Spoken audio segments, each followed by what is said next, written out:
Here is the Daily FM summary of the Latent Space that aired on Wednesday, August 26th.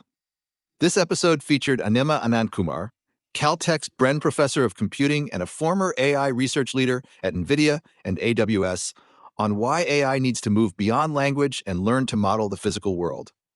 Her central argument was blunt. We have foundation models for language and perhaps vision, but not yet for physics. Language models can generate hypotheses, she said, but science is bottlenecked by testing whether ideas actually work in reality. Her research focuses on AI systems that can simulate, verify, design, and eventually control physical processes while respecting scientific constraints. A major technical theme was neural operators. Unlike ordinary neural networks, which take fixed-size inputs and outputs, neural operators learn mappings between continuous functions. In practical terms, they can model phenomena at different resolutions, zooming from coarse global patterns into fine local details. Anandkumar contrasted them with physics-informed neural networks, or PINs, which try to solve equations from scratch by embedding physical laws in a loss function. PINs can be useful, she said, but optimization often fails for turbulent, time-dependent, or chaotic systems.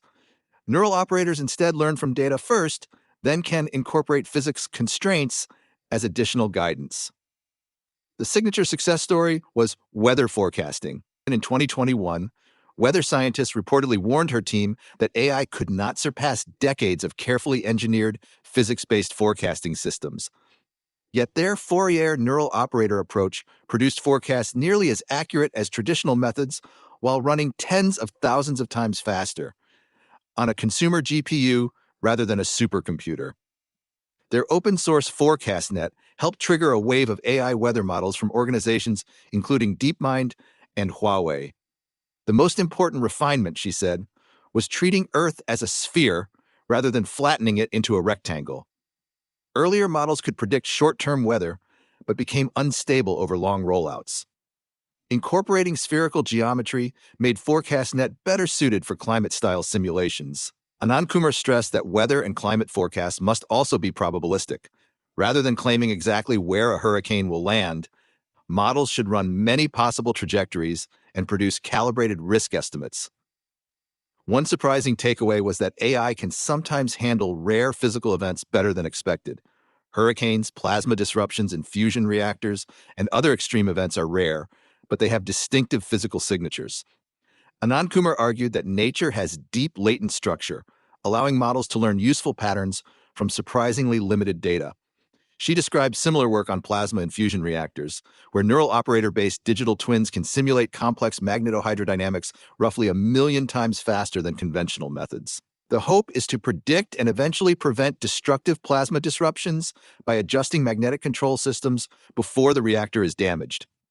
The longer-term vision is broader physical foundation models, systems that combine multiple kinds of physics, generalize across geometries, and solve inverse design problems.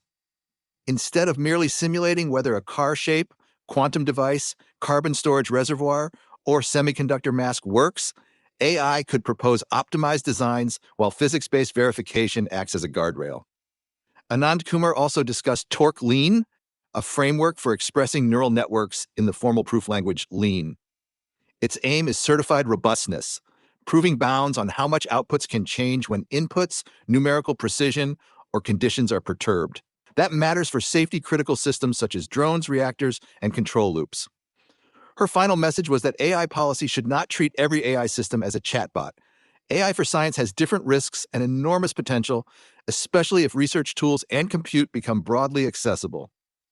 Thank you for listening to Latent Space in 3 minutes from the Daily FM. See you next time.